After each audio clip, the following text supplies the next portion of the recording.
I made this shit last. Burning down to the wake up call, cause the sun grows cold to the making it count. Judgment is what defines us so deep out just to ease your conscience. I'm cracking your past day, you find what we're back and run. It's not all just one was begun. We run.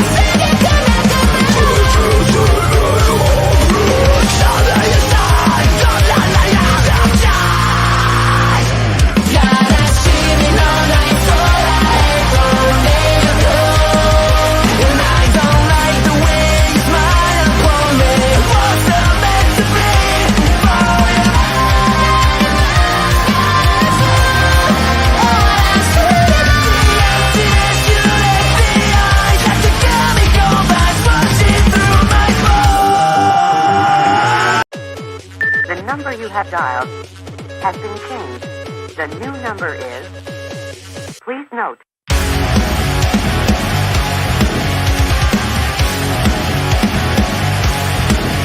Please note.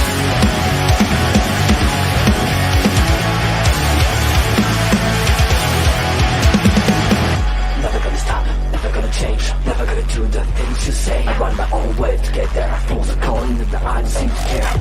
In the air, no more crowd, just the opposite kind of few clouds. So tell me the storm is coming, for the sake of all your lies. Why don't you try to be wise? Now that I need you, why? I never wanted to be alive, just to feel like I'm fading. And though my heart breaks a beat and down, I cry to less just to tell you, don't leave the way, don't leave the same. Then I try with a shadow playing the rain.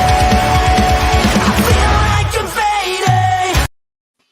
Hello everybody, it is Thursday night, and you know what that means. It's doubleheader time, and you're here partying with the Video Bros. I am Bobby Munson. Right beside me, the man with the angelic voice. Here it comes, you know, Papa Smokes. How you doing, Papa Smokes? Oh yeah, Munson, I'm doing great. And how are all my wrestling people doing out there? Hopefully everybody's doing wonderful, having a good time. And yes, I know you're all tuned in because you're here to see our very special guest. He's running a few minutes behind, but that's okay because we're going to take care of all the house cleaning stuff. Get your questions in now for Lance Anoa'i. He's going to be joining us momentarily here on Fusion. This is episode 4. We're on nice and early, so thank you everybody for tuning in bright and early on your Thursday night for Party Time with the Video Bros. The second half of the show will be Ring Respect Radio, where we're going to be talking about Anoki and his career here tonight afterwards. So stay tuned after the interview with Lance Anoa'i to check out that. But in the meantime, if you check right above Papa Smokes, you'll see that we are a Rogue affiliate here. And yes, you can click that QR code. It's going to take you right to their site. But in case, hey, maybe you don't want to click that QR code, you can always try out that right there. That's a good way to go. Or I'm going to throw the ticker on there for you right now. Rogue Energy. And Rogue Energy is an alternative energy source drink. This is better than the energy drinks you're going to find in the store. We're talking about sugar-free, low-calorie, vegan-friendly. This is the stuff you want to be getting your hands on if you are someone who is streaming, you're partying, you're up all night, but you want to stay healthy at the same time. Check out our good friends over at Rogue Energy to find out the best kind of flavors that you could be having there in the palm of your very own hands. Now, I also want to mention a little something called OLE. We got OLE. It's going to be debuting very, very soon, Papa Smokes, and I know that there is wonderful things going on with that side of things. So we will have more information coming from you for you guys very soon. In fact, ole to everybody joining us in the chat there tonight, included, yes, Mr. Ed Fries, who always loves to join us on a Thursday night. Ed, it's good to see you, my friend. And yes, the SWAT team has arrived very shortly. He's on his way. Make sure you get your questions here once Lance joins us on screen. It's going to be a fantastic time. But in the meantime and in between time, Papa Smokes, we're here. We're talking Fusion. Let's talk a little bit about the upcoming season. We know that Court Bauer's been teasing this upcoming season. We know we're on the cusp of it. It is on the way. It's coming soon. And, you know, our guest tonight is going to be a big part of that, the Samoan SWAT team going forward. What are you looking forward to? The season is going to be starting very soon here. What do you want to see from MLW Fusion coming up? Well, first of all, you called it a tease that Court Bauer's been putting out there. It's so much of a tease. I just need a date. I want to know when we're getting back to this. And, yeah, he's been putting the tweeting out MLW will return and then a blank space and everything. Oh, come on, man. We want to know. We want our Battle Riot tapings that we still haven't seen. We got all kinds of stuff to catch up on. And just like we have mentioned before in speculating about the upcoming MLW season, it's always a little bit of a reset. So you never really know what's going to happen and who, what kind of talents they have there. Another thing Court Bauer has been teasing is that 2022 is going to be a big year, and he's talked about signings and introductions and surprises and everything. And from what I understand, there are going to be some that'll be quite memorable. Yeah, I can't wait for it. It's going to be awesome. And a big shout out to Loli. Thank you for joining us, as always, on a Thursday night, and also for sending out all the love and making sure that everybody knows about the Video Bros on a Thursday night. We couldn't do this kind of stuff without the help of yourself and the many other people that have been so very, very helpful in getting the name of the Video Bros out there and joining us on Thursday night's party time. It is awesome. Can't wait. We know that Lance is going to be joining us here momentarily, Papa Smokes. But anybody in the chat have any questions for myself and Papa Smokes regarding MLW or anything wrestling related that we can chat about before our special guest get here tonight? Smash those questions right over there in the chat, for course. And if you're following us on Twitch, give us a follow, give us a like, give us a sub. I want to give a shout out to a few people here right now, Papa Spokes, that have been very, very helpful in getting our name out there as well, too. I've been reached out by a gentleman by the name of Brian. Go check him out, twitch.tv/40, the number 40, YROLD bot on Twitch. This guy has a lot of gaming streams, and he's also helping out small streamers to get their names out there. So a big shout out to him. And if you're looking for a little bit of creativity, graphic design, stuff like that at a fairly reasonable price, go check out Ayla Blaze. She is somebody who does some great graphic design for Twitch streamers and stuff like that, and she's got a great deal that you guys can get in on. I said I would give them a big shout out here because they are fans of the Video Bros, and they're helping to support the two of us, so I wanted to give them a shout. And a shout out to all our fellow streamers that also do streams throughout the week. And I wanted to mention, from different people like Chris Parrish and Astrid and Ed, who, did an awesome stream on Tuesday night with Taking Over. Fantastic job that they did over there. To the, stuff that we're throwing out on Sunday between myself and Chris Parrish and the special guests we've had. And, we got Mel and Andre that do the Chop Talk show each and every week, and just so many great things that you can catch. But we do have a question coming in from Ed. What MLW star would fit best in WWE, AEW, not MJF, Impact, NJ, New Japan? I'm going to go right ahead and say it that, Jacob Fought 2, I think, takes this accolade in all aspects, especially if you're going the WWE side. I think, as much as I really am enjoying Solo Sikoa and like his work, I think that position filled by Jacob Fought 2 would have a better blow-off in the end, especially if they had him as the muscle and inevitably have him turn. And imagine the match, Roman Reigns versus Jacob Fought 2 down the line. I mean, that is a star-making match right there, if you ask me. Pop Smokes, how about yourself? Yeah, I was thinking of someone just a little more unusual to pick. I would go with Richard Holiday. I think this guy could be a star in any of the big companies. I would say, I'm not even worried about him going to Impact. I think in AEW or WWE, with the promo skills, the look, the physique, and the in-ring skill, Richard Holiday would be a sure winner. I don't disagree with you. Richard Holiday is a fantastic wrestler, promo as well. We saw a lot of great work with him and Alexander Hammerstone to finish off last season of MLW. I'd imagine there's only great things coming the way of Richard Holiday with this brand new season of Fusion coming up. Yeah, absolutely. But I have to say, I don't really like making these prognostications just because I don't want Vince or Tony Khan picking off our good talent in MLW as soon as they get good. It's like being a fan of a Canadian hockey team. You can watch them get better and better, but their big players are just going to be plucked to the big money teams in the big cities in the South, and it hurts the game overall. I think the same thing in wrestling, but we're just doing a little fantasy, having a little fun here, so I'll participate. It's inevitable. It's going to happen eventually. And again, MLW tends to be that stepping stone for a lot of great wrestlers as they make their way up to the big leagues. We know that they got to make money. Hey, everybody's got to put food on the table. And boom, Carl, number one, you bet. Turnbuckle Studios also on Tuesday nights, a fantastic show. Carl was also joined by Joe this week as well, too. Corporate Joe, Mighty Joe, whatever he goes by. He is also a great personality on screen. Join Carl each and every week. A fantastic show. Go check out Turnbuckle Studios today. And make sure to like and subscribe over there, too. And boom, it's Ryan Basser69, my man. Evening, my boys. Glad you could join us, my friend. Really happy to have you here. And again, as you all know, stay tuned because very shortly we are going to have the man himself, Lance Anoa'i, joining us here and get your questions in for Lance. There's going to be a lot to say and do when he joins us on the screen. Is Holiday and Alicia still in a program together? When we last left off with MLW Fusion, the answer is yes. She was in the corner of Richard Holiday during the championship match at that time. So again, where they've left off, yes, I don't know with current tapings if there's any swerves or anything like that we're unaware of. That we're going to have to find out as the new season unfolds. And Ed saying, tables like the head of table. All right, we're getting into the bloodline puns now, aren't we here? But yeah, as far as I know, right, Pop Smokes, Holiday, and Alicia were still in that program leading into the finish of the last season.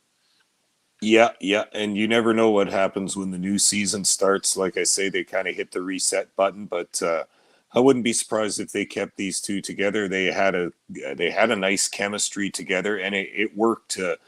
Holiday, the son of the lawyer, the rich boy and everything, and then he's got now this snotty interviewer girl on his arm. I think they made a good pair. They look good together, and they both have good mic skills. So I would like to see more of them together for sure.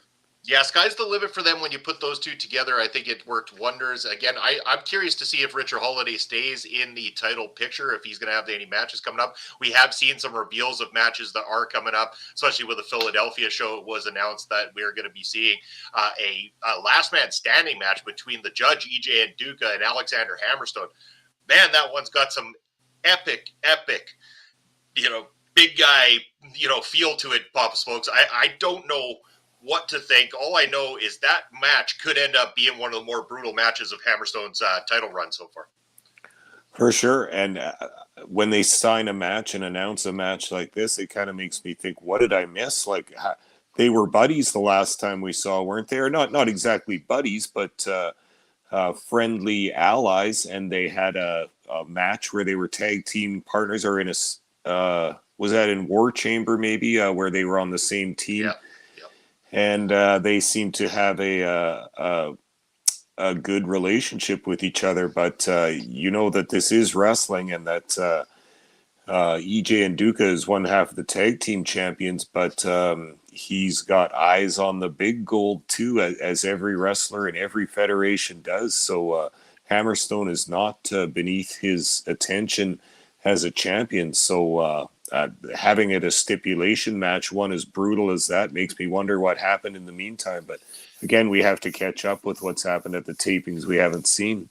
Yeah, we really do. And again, I'm not surprised by the fact that it's going to happen. We know that Nduka was clamoring for a championship opportunity. He said that he came to the aid of Hammerstone. He was there to help fend off Contra, put himself out there. And as of right now, up to the end of the season that has aired, we know that EJ Nduka is undefeated, if I'm not mistaken. I don't remember. At least he hasn't been beat by pinfall or submission in an MLW ring. So 1 year in, one season in, this guy has been tearing through the competition. It has been fantastic.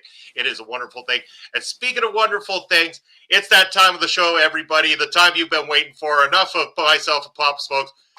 Here he is, our very special guest, Lance Anoa'i, joining us here tonight. Thank you so much. It is an absolute honor to have you on Fusion here tonight, sir. Oh, no problem, man. Thanks for having me on. Yeah, we're really happy to have you. And again, we're going to have some questions coming in from our live audience, clearly. But we just want to say, it's fantastic. We've been running down some MLW stuff here. We know that you're heavily involved with MLW. And first going to turn it over to my cohort here, Papa Smokes. I know he's got a plethora of questions that he wants to pick your brain on. Oh, sounds For great, sure. man. I'm ready. All right.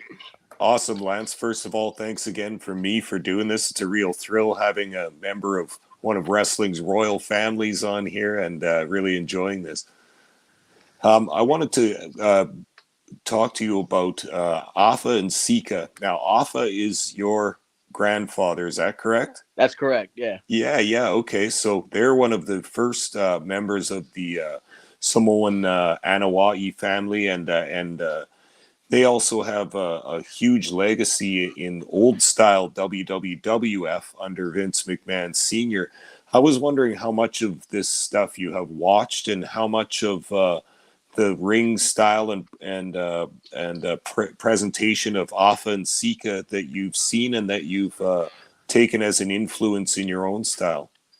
Man, I really haven't like watched honestly a lot of my grandfather and my uncle. Like the only stuff I really like watched was when my dad was tagging with them when my uncle Sika got hurt and my dad became Wild Samoan number 3. I seen him like wrestle Andre the Giant, and uh I seen Tony Atlas and Rocky Johnson. Like I seen all that, and their style is just completely. I want to say it's different from mine. I think I wrestle honestly different than my whole family because I like to basically fly. I like to take flight. So, uh, but yeah, just like learning from my grandfather because my grandfather is one that trained me along with my father. Man, just his knowledge and knowledge from my whole family because we've been in the business like in WWE for what 45 years going on. Like there always has been a member of my family there, so I always get knowledge from all of them, and I just love to pick all their brains. And before anything, Astrid now joining us in the chat as well tonight. Astrid, good to see you. Get your questions in if you got any for Lance. You did mention about you're watching your dad wrestle and stuff like that. And again, I grew up a big fan of your father, the Head Shrinkers, wonderful tag team. Just wondering, at what point did you kind of take the interest in professional wrestling, start wanting to get involved just like the rest of your family? When did that become the desire of you? So actually, when I was younger, I would always travel with my dad, like do independent shows, and I like to get involved because I was 7 years old. Man, like following the Rock, X Pac was always one of my favorites growing up.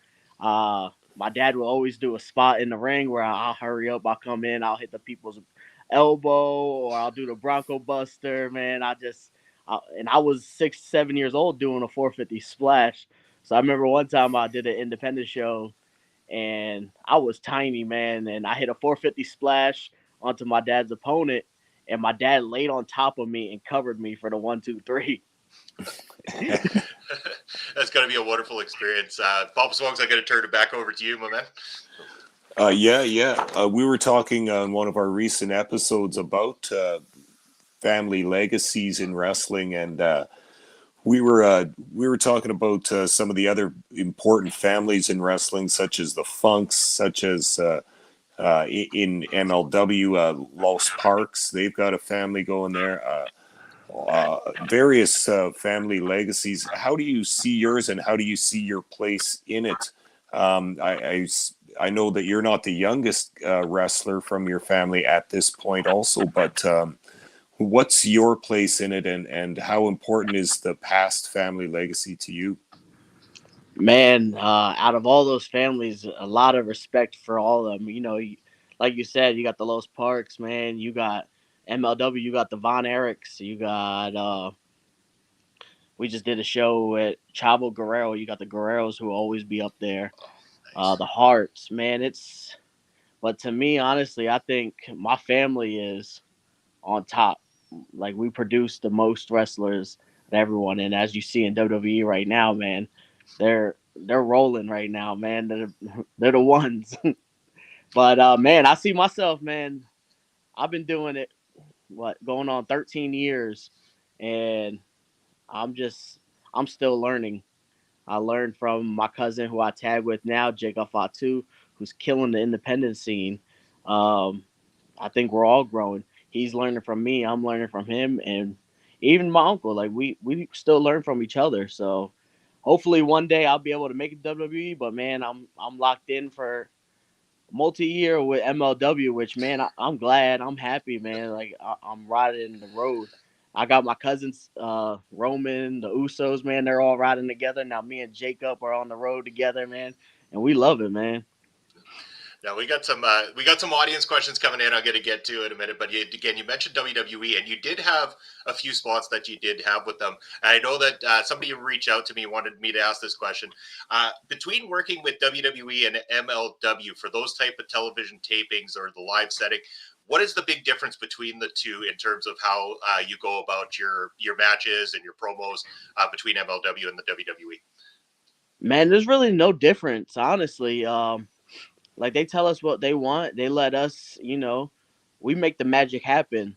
Uh, they just give us our bullet points of what they want, and from there, man, we just like to have fun. Like I know in Atlanta, man, we just killed it. They said go out there, man, basically murder these guys, and that's what we did. And but have fun at the same time, because we're the new era Samoan SWAT team, so it was they're savages, but man, we like to party, we like to have fun. It was like a Mexican festival, man. We were over there drinking, everything, man. It was just a good time.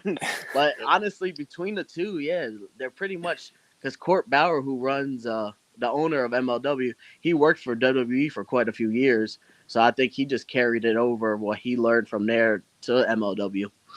Yeah, you bet. And that question actually came in from Ed Fries, as you see on screen. He had actually messaged me previously, so again, I got that question in there. But we do have another one coming in from our good friend Carl at Turnbuckle Studios. He says, "Hello, Lance. Carl here. How does training with family differ from training with others? Did you feel it was harder with family as a desire not to disappoint?"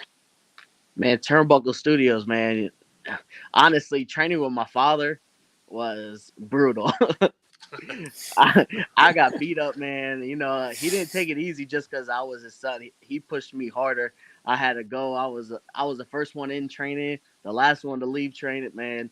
It was he wanted everything to be perfect because at a young age, I was 18 years old when I first got started. Like when I started taking it serious, and I was still in high school, and it was either baseball or wrestling, and I just wanted to go straight wrestle. And man, he just pushed me every day after school. Meet me at the gym, right at the training center. Man, we're going bumping, we're doing everything, and he just wanted to perfect my craft because eventually, 2 years I had my first extra work with WWE after 2 years being in the business. So I just wanted to keep it going, and then I had a few tryouts.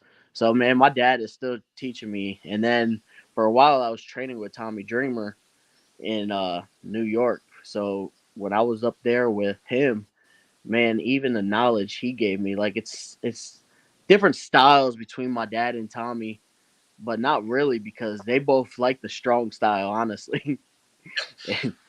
But Tommy is more into the new school, and my dad is very old school.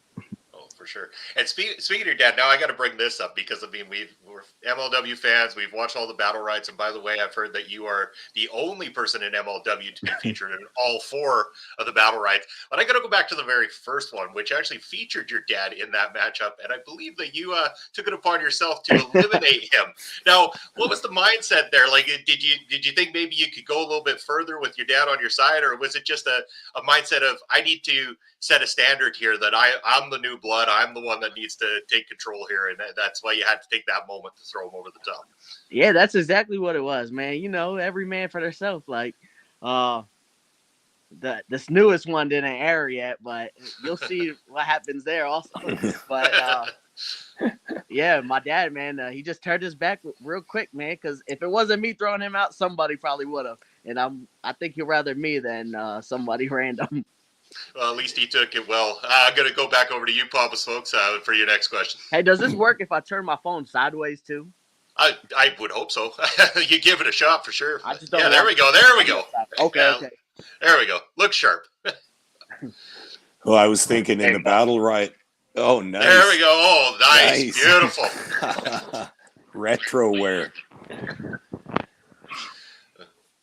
I was thinking your dad might be mad at you if you had the chance to eliminate him and you didn't, right? That might be against all the lessons he taught you. Oh yeah, exactly, man. I wrestled my own family. I wrestled solo before. I wrestled Alpha Junior before, so blood is thick, but man, I'm trying to prove something here. Got to carve your own legacy. Oh Got yeah. got a question coming in from Ed Fries. He says, if you could tag with a member of your family other than your dad or Jacob Fatu, who would you pick? Man, I gotta go with the head of the table, man. I got, gotta got go to with acknowledge him. I gotta go with Roman, man. It's just not for the push, but man, just to be in the ring with him. Like when I did that match with Shane McMahon and he came out to save me at the end. I definitely thought like there was definitely talks in the back talking about possibly me and Roman versus Shane and Drew at the next show, and it ended up not happening. But that's all right, man. But that's definitely one person I would love to tag with. And We still got to show not. that Anoa'i strength right there. And hopefully, if he lasts out your MLW contract, maybe a still possibility of that Oh happening yeah, one of these days. you never know, man. We acknowledge them. That's right. Bob Smokes, back to you, sir. Yeah, I was going to ask you about. You've got the Samoan SWAT Team version 2 going right now, and with 3 members, with yourself, Jacob Fatu, and Juicy Finau. And I wondered what your guys' goals are with Samoan SWAT Team. Obviously, you'd like a tag team title shot with the champs right now, or as far as I know anyway, being EJ and Duca and Calvin Tankman. But Yep. there are a number of other tough tag teams in the division. How do you guys approach this, and how do you see yourself maybe getting a title shot? Man, we're ready. Like everybody they threw at us, man, we just destroyed, man, and we keep telling MLW this is what we want. Uh, EJ and Calvin are still the tag team champs. So yeah, man, we definitely want the gold. And right now, man, we're in talks with AAA possibly coming up soon. Just a man, trios is big now, so especially got Jacob, man, and Juicy, man. Juicy's a big boy, man. And that boy can move. Yeah. But It's yeah, dope. man, we're just ready to rock. We don't care who steps in the ring with us. We ready to go. Perfect. Awesome. Those gotta- three-man teams can be pretty tough too, because you've got an extra guy on the outside, or you can hoodwink your opponents by not letting them know which of the 2 guys are going to be in the match that night. That could be in your advantage as well. Oh yeah, and if they want to go more than trios, man, we got more than trios in our blood, so we good. Well, before we get to the next question that Astrid's got here as well too, because you say about there's more more out there. I believe there's some younger members of the family that maybe haven't quite broken through yet. Like if I'm not mistaken, Jacob Fatu's younger brother is starting to make his way into the round. Yeah, Journey Fatu, man, he's definitely making moves out there on the West Coast, and we're trying to get him in an MLW with us to make things happen. You never know just when somebody else will show up in our family. But make yeah, her happy. Journey's the youngest one. Solo is one of the youngest ones. And then I think it's pretty much me. So. Oh, perfect. And we're going to go over to this next question from Astrid Bizarro. Says, hey, Lance, anyone in your family you would like to go against as opposed to tag teaming with them? Go against. For fun, I don't know, man. I always thought about doing a father-son match. Yeah. So that's one person, I'll probably get beat, but I just have to run circles around my dad. But yeah, I definitely would love to be in the ring with my father. I tagged with him plenty of times. But yeah, just to be able, I don't even care, man. He could throw me around. I'll just have a lot of fun with my father, man. Because I'm not sure how many father-son matches there actually were. Well, I'd love to see that. Hopefully, maybe Court Bauer will check this out and make that dream happen one of these days. So, Pop Smokes, you still got some questions for us? I know you do. Yeah. You just brought up Court Bauer's name. As I understand it, some members of your family have had a relationship with him going back some years back to his time working in the WWE and all that. What's that relationship like, and what's your relationship like with Court Bauer? Man, our relationship is family, man. Like Court always says on all the podcasts and Sirius XM that he does, man. Like my family broke him into the business. He used to sleep in my grandfather's basement.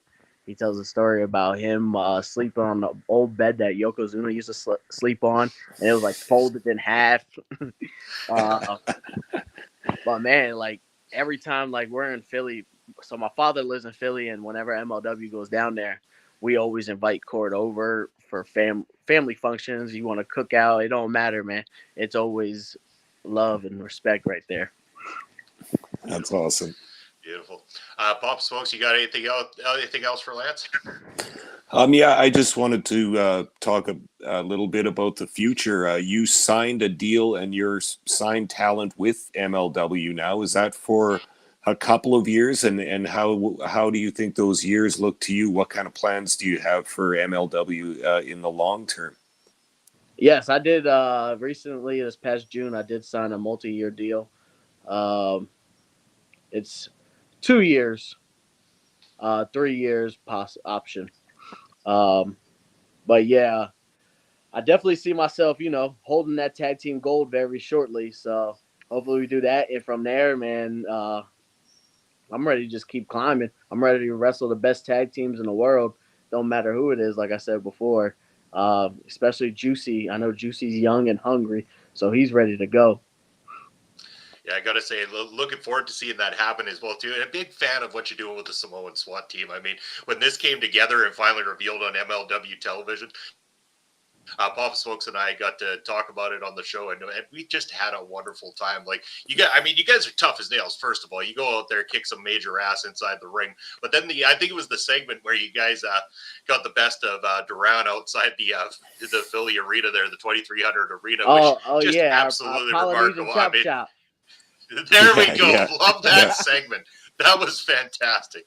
Yeah, man. I told them, man, let's have some fun with this. Like, I know we're the small SWAT team. Like, man, to me, they were always known as the originals. Like my father, my uncles, Rikishi and Tonga Kid. Man, they were always the savages.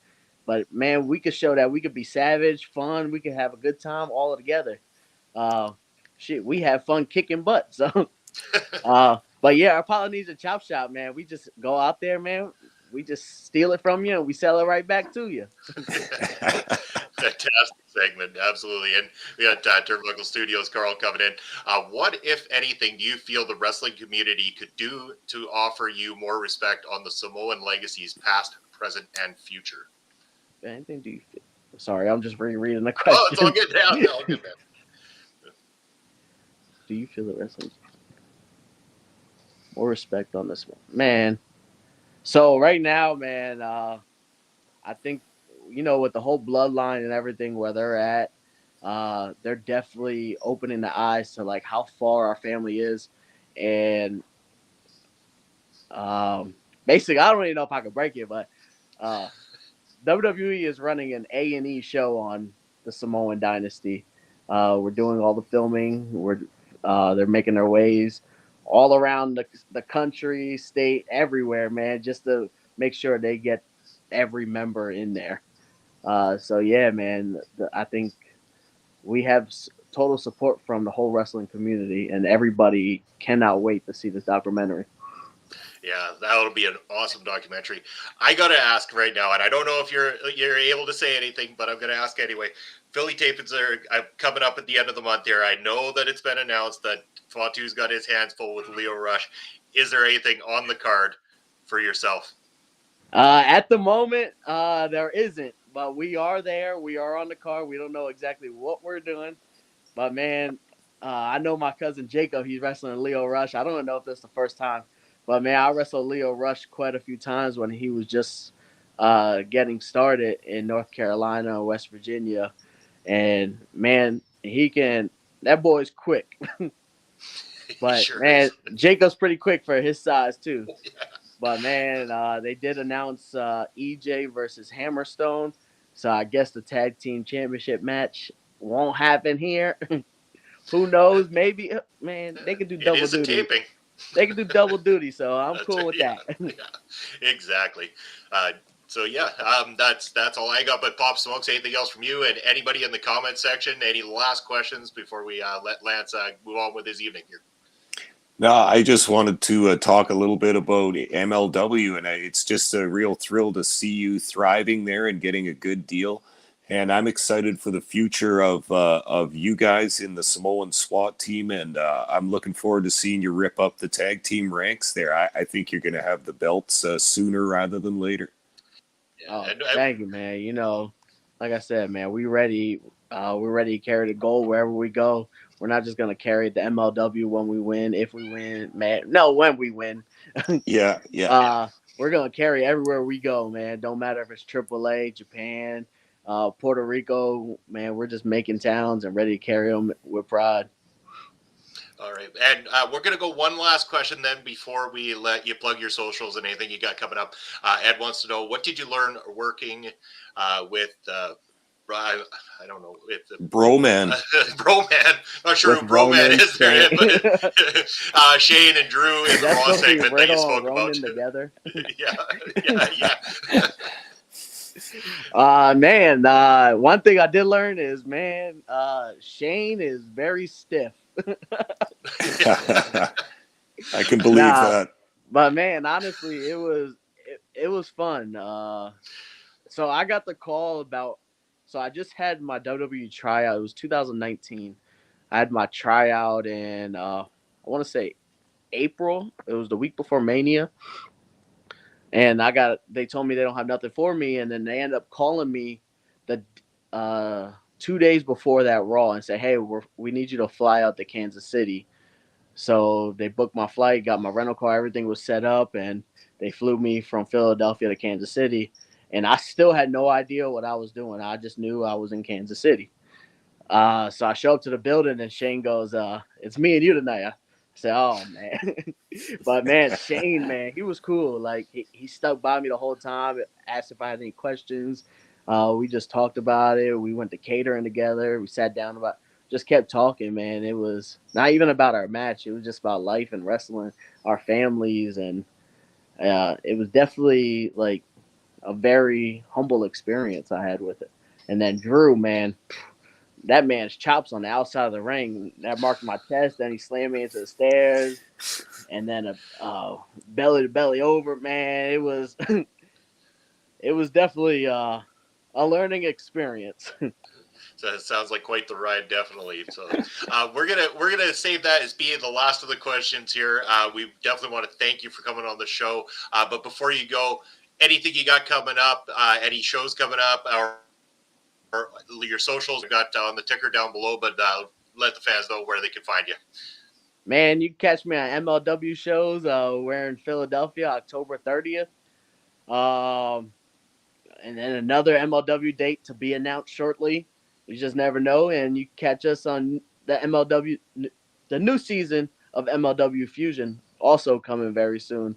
Right now, I'm limiting my bookings due to MLW, and I got a family, I got kids, I got real jobs. But man, yeah, you just keep catching me on MLW grinding and hopefully carrying titles soon. And right there's all my social media. So hit me a follow. For sure, yeah. Hit Lance a follow with the social media links down below, and we just want to say a big thank you for joining myself and Pop Smokes on the show. It's been an absolute honor to have you as a guest, and again, all the love and support going forward. We're going to be backing you the whole way, cheering you on, and making sure that we're right there to celebrate when you finally put the gold over your shoulder. Thank you guys for having me. I appreciate it, man. Anything y'all need from me, man, just let me know. Y'all know how to reach me. Sorry I wasn't there last week, man. I was All sick, good, but all good. we all good, man, and I appreciate it. Yeah, anytime. You're always welcome to come join us at any time on a Thursday night. We'd be happy Even to have when you you need back. other family, just let me know. No. You can tell cousin Jacob to come join us anytime. We wouldn't have a problem. got you. Juicy too. I got you for sure, man. Awesome. We appreciate it. Thank you very much. Take care of yourself, and we'll talk very soon, man. Yep. Have a great evening. Take care. Thanks, Lance. Yep. All right. Well, that was an awesome time with Lance joining us here today. So thankful that he was able to join us. Again, everybody, that is going to wrap up our Fusion portion of the show, we are going to be doing a Ring Respect Radio portion where we're going to be talking a little bit about the career of Antonio Anoki. So if you want to stay tuned, we're going to give you a very short couple of minute break. So go grab your beers. You got to light them up. As always, it's party time. The Thursday night doubleheader continues. You got about 2 minutes and 20 seconds to go for your bathroom breaks and grab a beer and join us right here for Ring Respect Radio. Coming up.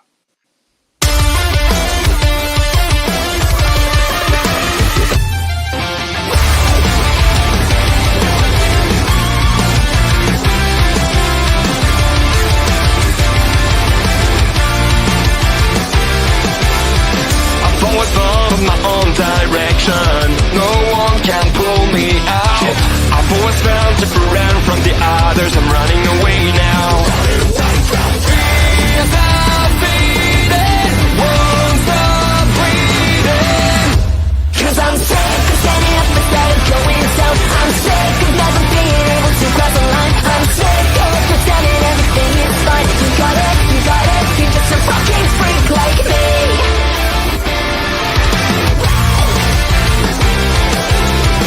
But I am alive. I'm not the one that you used to know.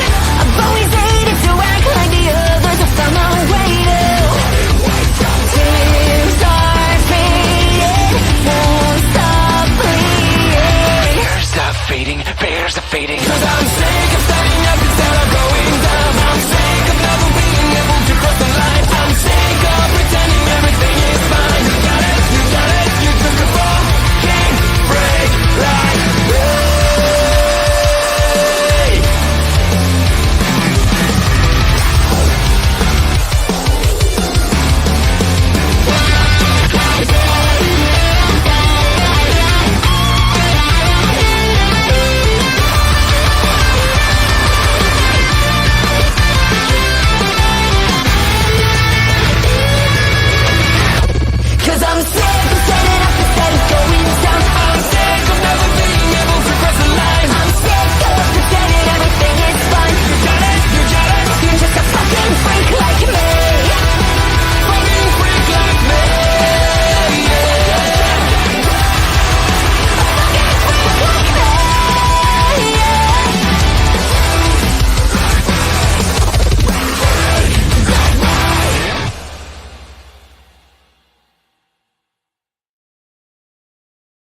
And just like that, all you wonderful, beautiful people, we are back on your screen. It's Thursday night party time with the Video Bros. And yes, normally Ring Respect Radio goes on first, and then we do Fusion after. But because we had a very special guest on with us tonight, Mr. Lance Anoa'i joined us. We went on a little bit early to accommodate time frames. And man, Papa Smokes, I mean, I'm still reeling. What a great interview that was. What an awesome human being that Lance is. I mean, we just keep getting lucky with having these wonderful guests on our shows, and that one definitely right up there for me.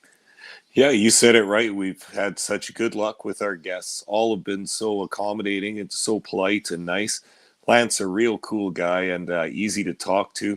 And I'm just looking forward even more than ever now to watching his career unfold, especially since he's in MLW and we can watch him every week. Yeah, I can't wait for that. It's going to be fantastic.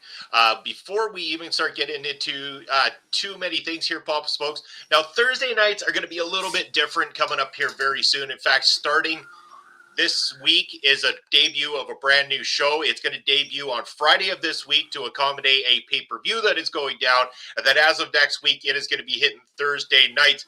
I'm talking about a show called Making an Impact, which is going to be starring Astrid Pizarro and Cody Defoe, which is going to be a review show of Impact. So what we're going to do is Pop Smokes and I are still going to be bringing you Fusion on Thursday nights, and then we're going to raid and transition over to our good friends there, giving you the Impact review. As for Ring Respect Radio, don't worry, it's not going away. Papa Smokes and I will pre-record episodes of Ring Respect Radio on a weekly basis, and those are going to come out on a Friday morning. They won't be a live aspect, so if you want to talk to us live, you're going to have to join us Thursday for Fusion. Ring Respect Radio is going to go on after the fact on the Friday, but that's okay because I don't mind making room for good friends. And speaking of which, we're just going to play a short 10-second clip of what they got coming up.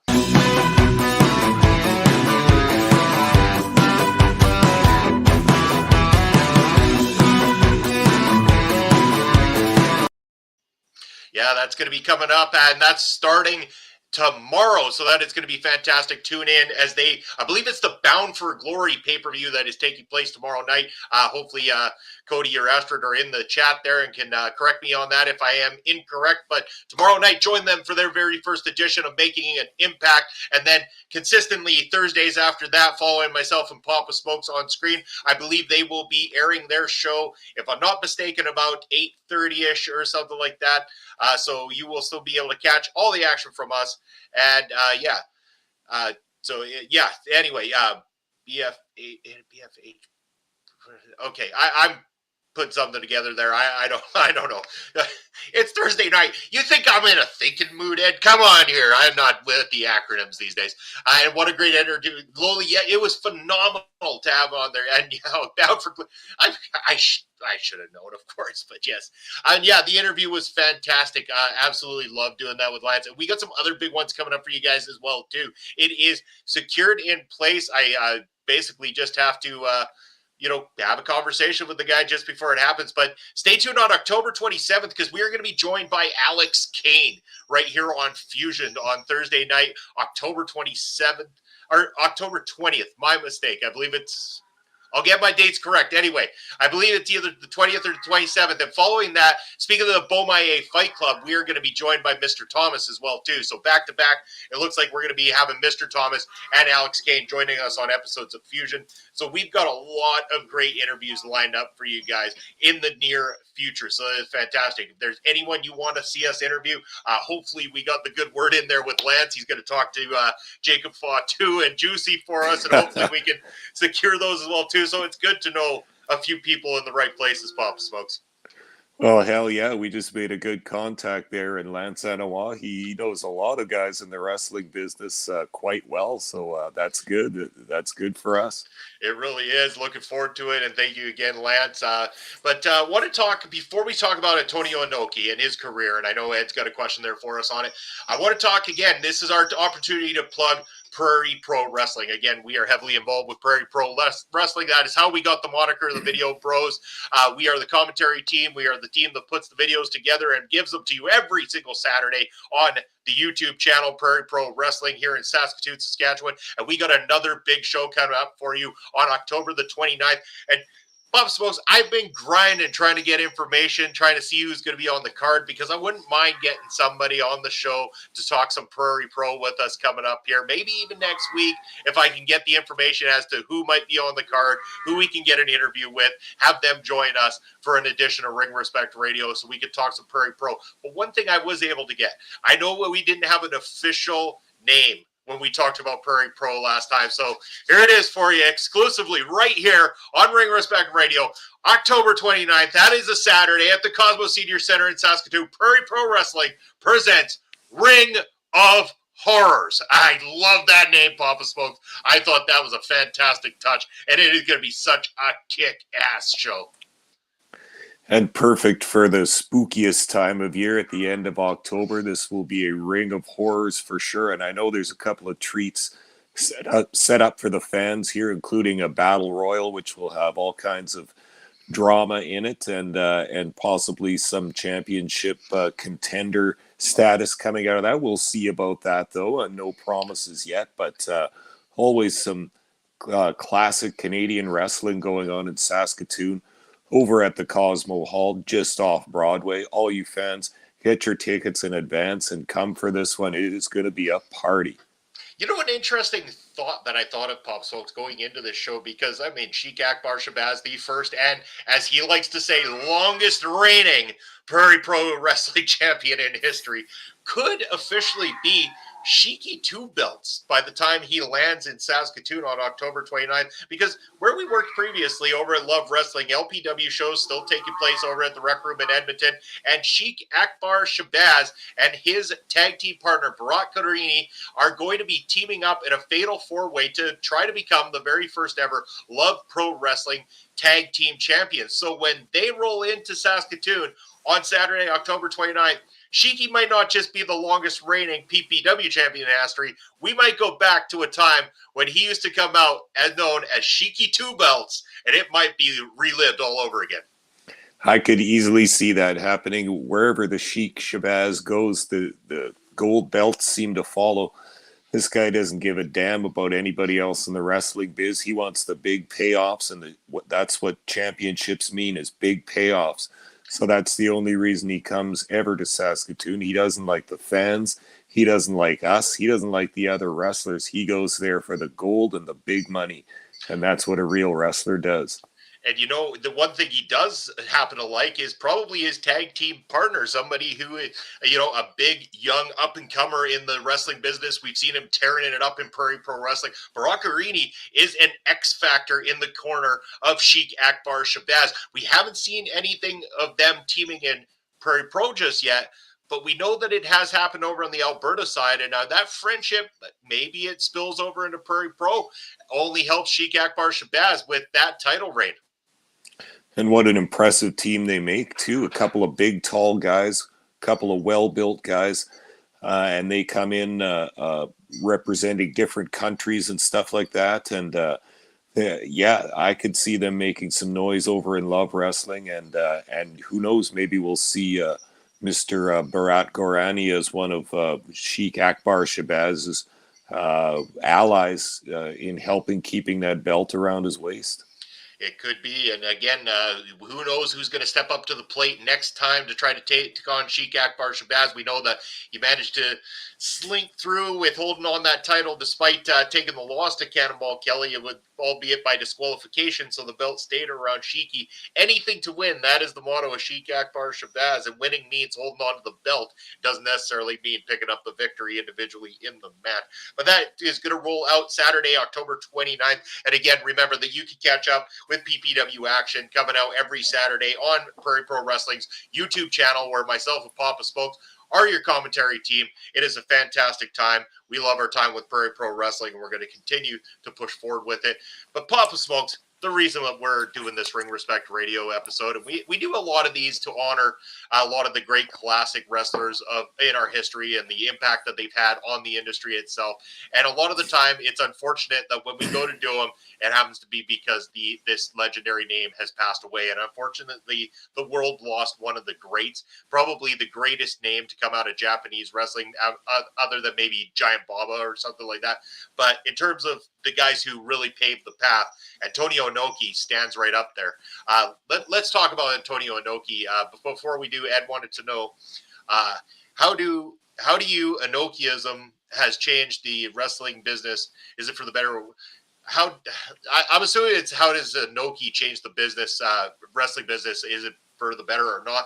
I mean, I'll start by saying I think it's been for the better. I mean, you got to think about the things, and we're going to talk about it, the things that he laid the path for a lot of the Japanese professional wrestling that's out there today and everything like that. Also with the crossover and the fact that this guy, he broadened his style past the pro wrestling ring. He wasn't just a pro wrestler. This guy was a legitimate fighter at the same time, Pop Smokes. Yeah, he grew up in the MMA dojos of Japan and also lived in Brazil for a long time in his youth, studied martial arts, largely karate and judo. And strong style as we know it today from New Japan Pro Wrestling is directly from Antonio Inoki, both as a wrestler and then later as a promoter. He pushed that strong style, and what that means, the meaning has kind of been lost a little bit in the modern era, but it means having a legitimate fighting background and using techniques from mixed martial arts in pro wrestling. And Antonio Inoki was famous for going to bat for pro wrestling all his life in arguing that pro wrestlers are the toughest and the best fighters in the entire fighting world, including all the martial arts, which sounds a little bit funny now, but I think in the 60s and 70s and 80s when Inoki was getting big as a wrestler, in Japan especially, pro wrestling's a little bit different there than it is here. It's taken more seriously and more legitimately. So Inoki wanted his style to dominate his promotion, New Japan Pro Wrestling. So Yeah, he had guys, his understudies, and a lot of the wrestlers on his card as shoot fighters, wanting them to use those shoot techniques and use some of the hard palm strikes and other kinds of strikes and holds in order to make it their promotion look and appear more legit. And I think a lot of people were along with that in believing in its legitimacy. Yeah, and you mentioned about the New Japan stuff. It was in 1972 that actually Anoki founded New Japan. I believe that this was around the time of leaving. Was it JWA, if I'm not mistaken, or Yeah, something that he was yeah. working alongside with Giant Baba, and he had left and went and created New Japan Pro Wrestling, and that's become one of the biggest companies in the world when it comes to professional wrestling today. Yeah, and you know that Inoki was brought into wrestling and trained by the other biggest cultural and icon in Japan out of pro wrestling, which was Riki Dozan. And that guy, from basically the post World War II era, from the late 40s all through the 50s and 60s, was by far the biggest Japanese wrestler in terms of wins and such, but also cultural significance and popularity. You may remember that in the 60s, Ricky Dozan had a televised match against the Destroyer, as we know now as Dick Beyer, the Destroyer, an American masked wrestler. And something like 60 or 70 million people watched that match on TV. And this is back in the 60s when you probably only had a couple channels and difficult to get a cable deal for wrestling back then. This was just put on network TV, and anything that Ricky Dozan did, and later Antonio Inoki, the networks in Japan would jump all over it and cover it just because of their wide-ranging influence and popularity. Yeah, and man, he had such a big impact. I wanted to mention as well too. Uh, about his work with Muhammad Ali. So this was the first ever like promoting pro wrestling versus legitimate fighting and stuff like that. But of course, Anoki being a legitimate fighter himself, this was not intended to be any sort of staged pro wrestling as we know it today. This went to the level of shoot fighting. A lot of people didn't like the presentation of what happened with this entire card. A lot of it was left fairly dry. This big matchup here, I believe Ali, if I'm not mistaken, originally, if I read correctly and I remember the book, it was originally planned that they wanted to have him versus Andre the Giant, but that didn't manifest. That went a different direction, and Muhammad Ali ended up taking on Tonio Anoki. And Ali really took a bit of a shit kicking when it comes to this particular matchup. We know that he is one of the best ever step in a boxing ring, but he was not necessarily prepared for taking the leg strikes and everything, the kicks that Tonio Anoki could throw at him. And a lot of damage was done to the boxing heavyweight champion, Muhammad Ali, in the process. Yeah, that's for sure. And I think most people would agree with your assessment that it's not much of a match to watch. It was a curiosity at the time for sure, because there had been some other matches of mixing the fighting arts, boxer versus, we talked about judo Jean LaBelle a couple weeks ago, boxer versus martial artist, and wrestler versus martial artist. There had been a few matches like that, but my God, they got the most famous boxer of all time, Muhammad Ali, who was the champ at that time too. So this now changes their match into a big money match, and yeah, there's been a lot of speculation as to what degree was this match a work. And if you watch it, it doesn't really look like it was much of a work, because Inoki goes out there obviously with the intention of using strategy to win this. Basically lays on the mat and chases Ali around the ring, giving him leg kicks, like you said, and to the point where a lot of people think Ali's career was shortened a little bit by that match. This is the damage that was done to his legs by all those kicks, and ultimately the match was a failure to watch. But at the same time, I'm sure they made a big gate and a lot of TV money and all that stuff back in the 70s for a spectacle match like that. Well, and Ali was such a showman too, so I mean, of course, it was going to draw attention as well from that side of things. And did it shorten his career? Possibly. Yeah, that's one thing I wish. Like, I mean, going back on the film that was made about Muhammad Ali, that they would have touched on more of those kind of things. There was really not a whole lot of mention of his work with Tonio and Noki in there and everything like that. So I think they bypassed a lot of the great moments in Ali's life. But I'm going back to Anoki here. So we'll get past that particular matchup and go to another interesting one. And again, I want to say right now, Papa Smokes, if we don't do an homage to this next guy that I'm going to mention sometime soon, then we're doing something wrong, because this is one of my absolute favorites of all time. I'm talking about Bob Backlund. So Bob Backlund, Yeah. recognized as one of the ones who had a very, very long run with it would have been was it the WWF at the time still? The Yeah. WWF championship.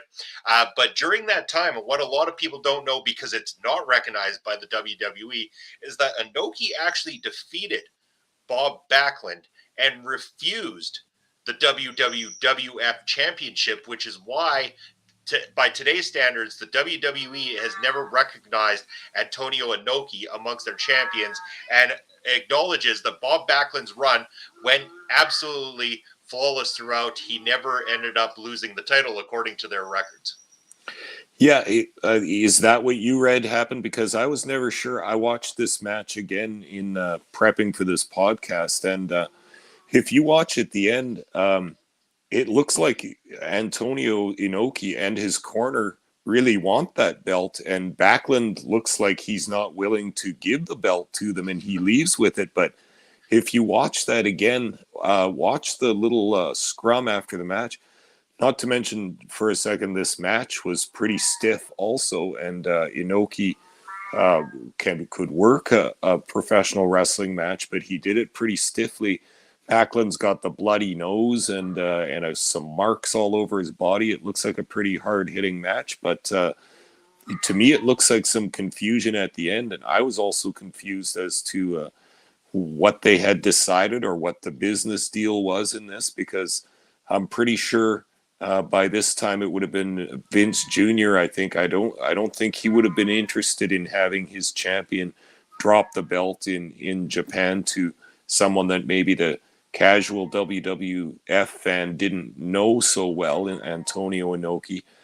At the same time, I'm sure Inoki would have loved to have that belt, even for a day or a week, to pump up his own promotion with a big American belt like that. But again, I'm unsure myself in my own mind after watching that match, because it looks like Backlund is unwilling to hand the belt over, and he looks like he's ready for a fight, kind of, and then he basically hangs out a bit and then takes off out of the ring with the belt. So I'm unsure what the agreement was there, or if something went south there. But at any rate, yeah, he's sometimes considered an uncrowned WWF champion. But what does that mean if you didn't really get the crown? Well, maybe, and I know somebody's in the comments that might find this interesting, but what if there was some sort of wrestling-based show coming out that would talk about what would have happened if somebody had, changed the course of history? So imagine if Antonio Inoki was recognized as the WWF champion. Only big possibilities could happen, and I'm sure there's going to be a show coming up very, very soon that might be able to answer all of those questions, Papa Smokes. And that's one of our good friends in the chat there. I won't reveal much more than that, but I know that show is not too far away, and it's going to answer all sorts of questions like that from all of professional wrestling history. Well, there you go. If you got a new show, you got one whole episode with a fascinating question right there. Yeah, we really do. Now, Antonio Inoki, outside of being a professional wrestler, a mixed martial artist, I mean, he was kind of one of those guys that was able to get over into pop culture a little bit more and stuff like that, get recognized. But not only that, a politician. So this guy ended up being a politician in Japan right through the rest of his career, pretty much. There, Papa Smokes. What can you fill us in a little bit more on that? Well, it was kind of a natural progression in a way, because he was so tremendously well known in Japan, and his face is completely iconic. I'm trying to draw a comparison to him in our Western culture in North America, perhaps. Maybe Muhammad Ali might be something approaching that, a person that was a household name in sports, a person whose face and presentation everybody knew. I'm trying to think of a version nowadays would be like almost like a Tom Brady, but even much beyond that, because Antonio Anoki had so much marketing behind him. He was one of the first wrestling stars that had absolutely every kind of merch you could think of, from pillowcases to lampshades to fuse box covers to absolutely anything you could get with Antonio Inoki's image on it would be a big seller. And he had that look that was immediately recognizable. Tall, handsome man. He's got that big, strong jaw and chin, and he always wore that red scarf. So I mean, that was the brand right there. And I think I read in prepping for this that he even lost the rights, the legal rights to his own image at one point. So there were a whole bunch of companies making stuff in his image and making money off of it. And to his frustration, he couldn't be the guy making the making the money out of that. But to your original question, into politics was probably a natural move for a very popular and well-known person in the entertainment business, as we've seen that happens over here too. Once people get their name and face out there, it becomes easier to build a political platform off of. And he enjoyed a long and interesting career in politics, including a couple of scandals, unfortunately, which plagued that career as well. So, with all of this, everything that Anoki's been able to do and accomplish in his career, first ever IWGP champion, creating New Japan Pro Wrestling, can we argue that, okay, obviously, clearly one of the most impactful Japanese wrestlers of all time, definitely on the Japanese scene, is Antonio Inoki somebody who stands out there as one of the absolute legends that cemented the way we look at professional wrestling today? He's one of the ones that brought it forth. What is your opinion on that, Pop Smokes? Yeah, I think absolutely he is. He could be on a lot of people's Mount Rushmore of great wrestlers and stuff, not only based on his wrestling ability, but his prowess as a promoter as well. And he's one of those guys that his image as a wrestler, too, was the ultimate baby face all the time. Something like a Hulk Hogan was during his popular reign. I'm not talking about disgraced Hulk Hogan now, but during the Hulkamania years when he also had all the marketing behind him, they branded him as the biggest wrestling star and as a household name kind of thing. And Inoki was the guy that in Japan, he was the hero and he was the representative of the Japanese people. So when he brought wrestlers over from the West, from North America, England, and anywhere else for that matter, he was the warrior of the Japanese people that would defend them and their honor against the outlying or the outliers, the foreign menaces that would come into Japan and challenge him. So there was whole generations of children growing up wishing that they could be as great as Antonio Inoki and have a spot like that. So I think he helped form the template for the hero warrior nationalistic kind of baby face that stood up for his country, stood up for the fans, and didn't let any monkey business go on by any rule breaking wrestlers in his federation. Yeah, you bet. And, we might be able to bring all the information about Antonio Inoki and stuff like that because we talk about the past of professional wrestling. But if you guys ever want to catch up on current New Japan Pro Wrestling or anything going over in the Japanese scene, look no further than checking out the show Chop Talk from Andre C. and Melville Collins. They do a wonderful job talking about that. And I'm curious to see what happens this year. New Japan Pro Wrestling has an opportunity here to pay homage to Antonio Anoki at Wrestle Kingdom. I know they'll probably have something that they'll show at their upcoming pay-per-views and events, but I believe that this would be a perfect time for them to possibly introduce some sort of thing into New Japan Pro Wrestling. I'm not saying it has to be a championship, but wouldn't it be great if there was some sort of, a battle royal even, or even something that they could do to respect the lineage of Antonio Inoki and the path that he paid for everybody that's over there in New Japan Pro Wrestling today. Yeah, I hope so. That's a really nice thing to think of. And I know that by the time he was done with New Japan, that there had been some friction in his parting, and not all feelings were good. And I know that New Japan Pro Wrestling tried to distance themselves a little bit from Inoki.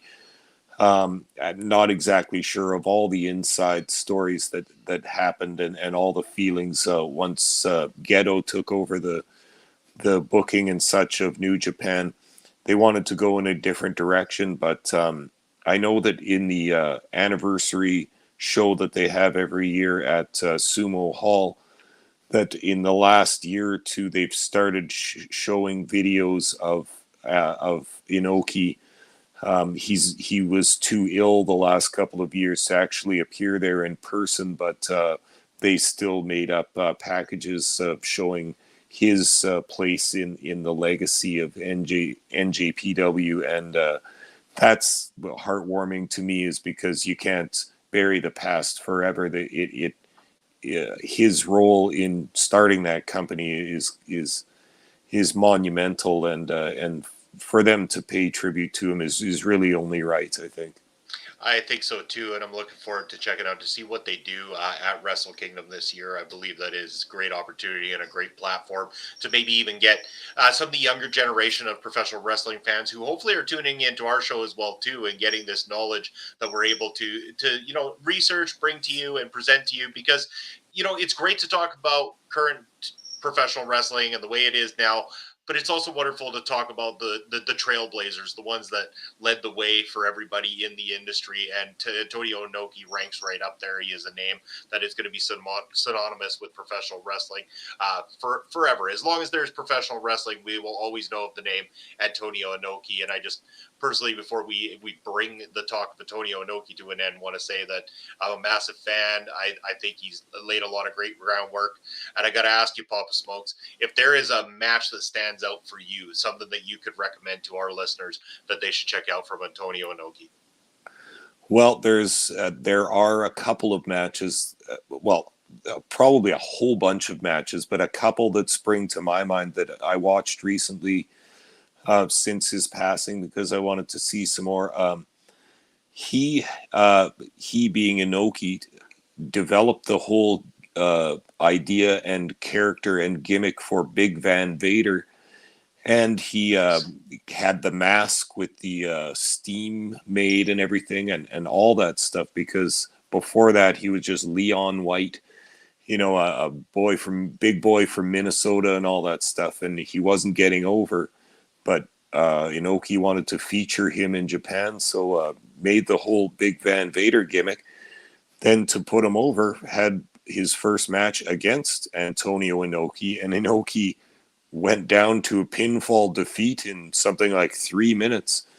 That was in Sumo Hall, and the fans could not believe this from an unknown wrestler that they didn't know yet, beating their idol so decisively in such a short time. They rioted. They smashed the whole place up, and this is you've watched a bunch of Japanese wrestling matches before. The fans are known to be more polite. They stay in their seats. They don't make a lot of noise during the match. They'll applaud and do their cheers in between matches, but this was not that at all. They weren't having it. And a legendary wrestler was made out of that match in Big Van Vader, but I don't know if that is on my end or Papa Smokes' end, that we have lost a little bit of the feed here at this point, but I'm going to keep talking just on the slim chance that it is Papa Smokes. If someone can let me know in the comment section. I think we're back now, Papa Smokes. I don't know if that was on my end or on your end there, but I do apologize for the glitch. No worries. The other match I was just going to quickly bring up was Antonio Inoki had a match with one of his trainers, which was Carl Gotch.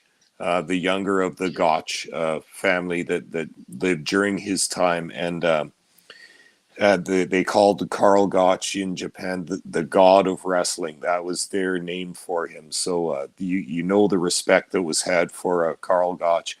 They had a big match on Japanese TV and really pulled out all the stops.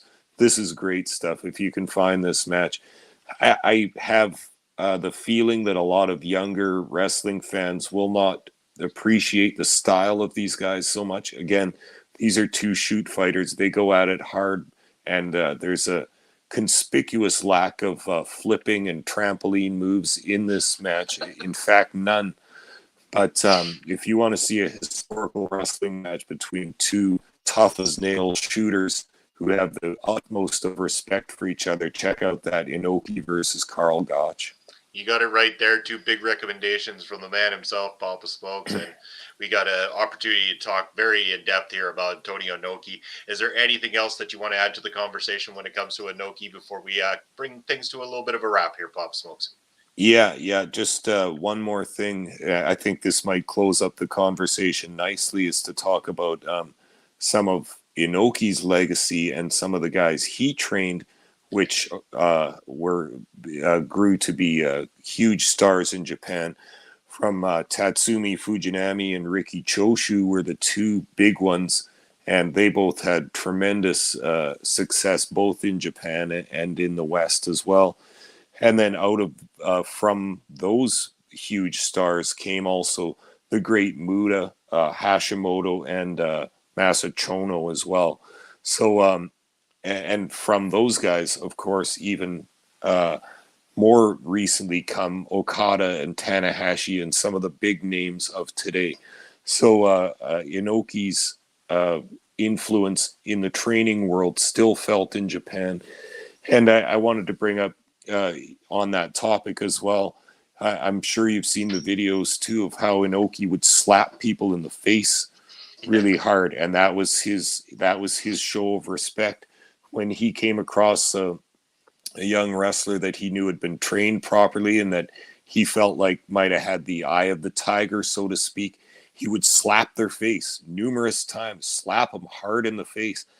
And it was a huge honor for those wrestlers to get slapped across the face by Anoki, because it was never meant as an insult from him. That was Inoki passing the fighting spirit on to you, and that through those slaps to the face, he would give you his blessing and his support, kind of thing. So maybe some people still feeling the slap from Antonio Anoki. We all do in the wrestling business, because his fighting spirit lives on in the business now through those that he's influenced and helped train and get into the business.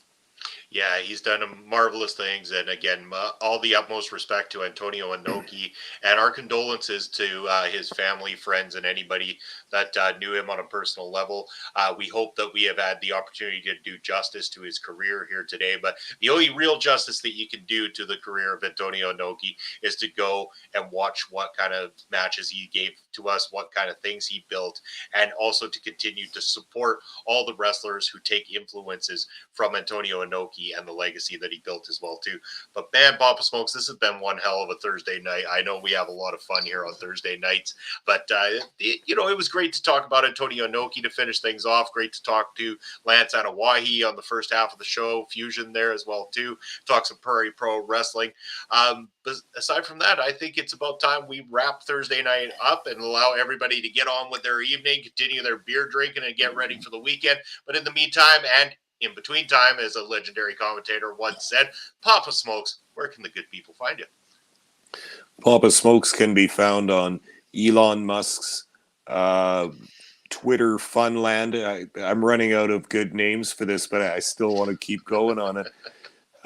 My @ is smokes_Papa, and then on Twitch, I'm Papa_Smokes_. reach out to the man himself and let him know what kind of matches you're watching, what kind of stuff you want us to talk about. You can find me at my socials. I am at Real Bobby Munson over on Twitter. You can also find it's a combo account, but over on Instagram you can find Video Bros SK. But you can also find out more about us through PPWYXE on Twitter, as well as I think it's PPWYXE or Prairie Pro Wrestling on Instagram as well too, where we are heavily involved. And you can check out Prairie Pro Wrestling every single Saturday afternoon as we release new matchups. We've had some great ones coming out, and that's wonderful. And yes, Bassard, thanks, boys. He said, thank you for joining us, Ryan. And Loli, this was great. Thanks. As always, thank you. Much love and appreciation for everything all of you do for us here. And again, check us out on the socials. Reach out. Tell us what you want to hear from us on a Thursday night coming up. We got a lot of fusion stuff coming up with the new releases happening here soon. But we want to hear from you, the fans, what you want to get out of your time with the Video Bros on a Thursday night. But you can also catch me this Sunday joining my brunch buster brother, Chris Parrish, as we bring you episode number 4. It's going to be episode 4 of Bustin' Out, a wonderful Sunday talk show where we, plan to talk about the week in professional wrestling, but usually derail that thing within a matter of minutes, and we just have a good old time there on Sundays as well too. And it's not outside the realm of possibility to maybe also catch us this Saturday. I don't know. I'll have to find out. But the WWE does have a pay-per-view on Saturday. There's lots of stuff going on over there. Maybe we hop on and give you a little bit of a react show. We'll see what's coming down the pipeline here for you guys. But to Pop Smokes. Well, I was going to say this past Sunday, I tuned into your show with Chris Parrish on Sunday, just trying to have a little peek at you guys anyway. And you definitely looked like you were having a good time, Munson. Your eyes were barely even open. So I know what you were up to early on Sunday. Well, I haven't been up to that yet tonight. I gotta get a move on here and get going. But of course, I mean we might be the Video Bros, but there's a reason that people call us the Cheech and Chong of Canadian professional wrestling. I mean, it goes with the territory. I didn't get the name Papa Smokes for nothing. That's right. So if you're ever at a live show and you want to chill with the Video Bros, hey, come on out. We got them. We'll light them up. You can come hang out with us. It's a good old time. But you know what? That's going to bring us to an end of Ring Respect Radio and Fusion, the doubleheader here on Thursday night. Thank you, everybody, for joining in. As always, showing love and support to us and to all of our friends. And to that, I say, see you next Thursday. Ole!